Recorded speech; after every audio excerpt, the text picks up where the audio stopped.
The arrival. Ethan Cole, a struggling journalist in search of solitude, had been looking for a quiet place to finish his long-overdue novel. When he stumbled upon an advertisement for a Victorian-era house at an unbelievably low price, he thought he had found the perfect retreat. The house stood alone at the edge of Ravenswood, an old town wrapped in mystery and superstition. Locals whispered about the estate, but Ethan dismissed their hushed warnings as nothing more than small-town folklore. With a heart full of ambition and skepticism, he moved in, unaware of the horrors that awaited him. As he stepped into the grand foyer, the air inside the house felt thick, carrying the scent of aged wood and something faintly metallic.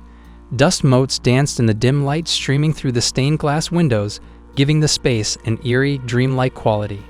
Ethan took a deep breath and shook off the uneasy feeling creeping up his spine. He had lived in old houses before. This one was no different, or so he thought. The first whispers. The first night was uneventful. The wind howled outside, rattling the old window panes, but inside, the house remained still. Ethan sat at his desk, sipping a lukewarm cup of coffee, trying to type, but words refused to flow. Frustrated, he closed his laptop and decided to get some rest. However, as the clock struck midnight, a faint whisper slittered through the halls. Ethan, half asleep, dismissed it as his imagination, but as the nights passed, the whispers returned, growing clearer and more insistent. They spoke his name. They echoed his past mistakes. The words weren't just random, they were deliberate, as if the house knew him better than he knew himself. One evening, as he lay in bed staring at the ceiling, the whisper came again, closer this time. "Ethan, you don't belong here." It was a woman's voice, soft and melancholic, his skin prickled with cold fear. He bolted upright and flicked on the bedside lamp, scanning the empty room, but no one was there. Unveiling the past, determined to find a logical explanation, Ethan began researching the house's history. He discovered that every owner before him had either vanished or gone mad. One name, however, stood out: Margaret Holloway, a woman who had lived there in the 1920s. According to old town records, she had written letters to friends about voices in the night, voices that drove her to paranoia. Then, one night, she disappeared without a trace. Her body was never found, and her fate remained a mystery. His curiosity piqued. Ethan visited the Ravenswood Historical Society, where an elderly librarian hesitated before handing him a dusty, yellowed newspaper article. The headline read, "Local woman vanishes. A Holloway house claims another." The diary. Ethan's determination led him to explore the house further. One evening, while inspecting the attic, he found a hidden compartment in the wall. Inside was a dusty, leather-bound diary, Margaret Holloway's final record. Her words were chilling.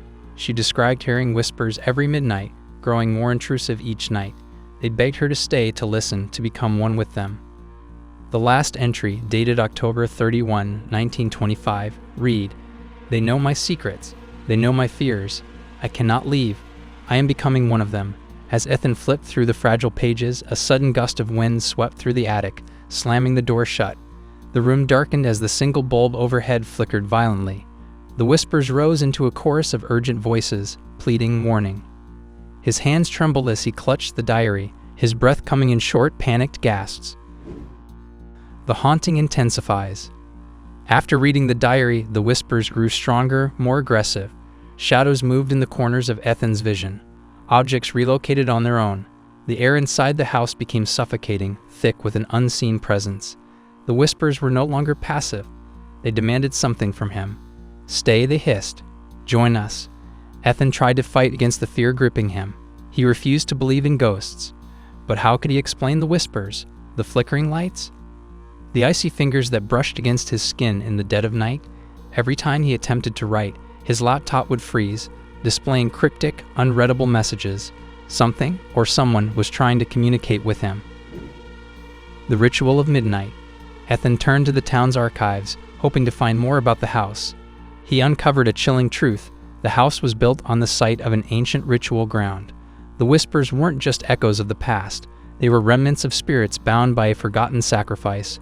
Every midnight, the spirits sought a new soul to claim. Those who resisted too long either perished or became one with the voices. Realization dawned upon him. Margaret Holloway had been the house's last victim, and now it wanted him.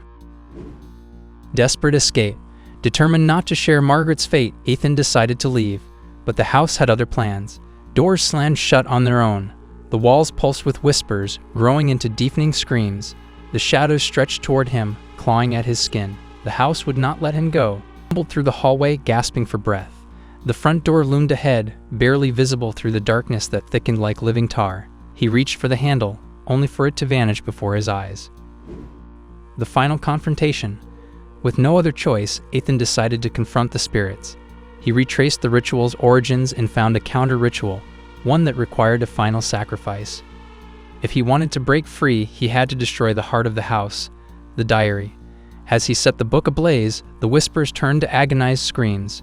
The house trembled, the walls cracking as an unseen force fought back. But Ethan held firm, watching as the flames consumed the cursed pages. The air lightened, the shadows recoiled, and then silence. Escape and aftermath. The moment the diary was reduced to ashes, the house fell silent. The suffocating presence vanished and the locked doors creaked open. Ethan stumbled into the cold night, gasping for breath, his body weak from exhaustion. He drove away without looking back, the image of the burning diary imprinted in his mind. In the days that followed, he struggled with sleep. Every time he closed his eyes, he heard echoes of the whispers. Though the house was behind him, its presence lingered, etched deep in his soul.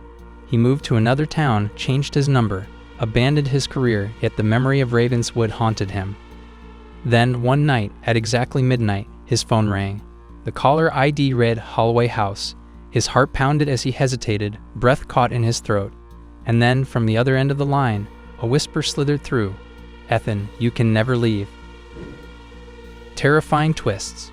The terrifying twist in the house that whispers at midnight is the chilling revelation that even after Ethan escapes the haunted house, its presence still lingers in his life. After burning the diary and barely making it out alive, Ethan believes he has freed himself from the house's grip. He moves to another town, changes his number, and tries to leave the past behind. However, his nightmares persist, and he constantly feels like something is watching him. Then, one night at exactly midnight, his phone rings. When he looks at the caller ID, his blood runs cold. It reads Holloway House. His heart pounds as he hesitates to answer, and then, from the other end of the line, a whisper slithers through. "Ethan, you can never leave." This final twist reveals that Ethan may have escaped physically, but the house still has its hold on him. The whispers will never stop. The horror isn't over. It has only just begun. Thank you guys for watching. If you want more videos like this, make sure to like the video and hit the subscribe button, and we'll see you in the next video.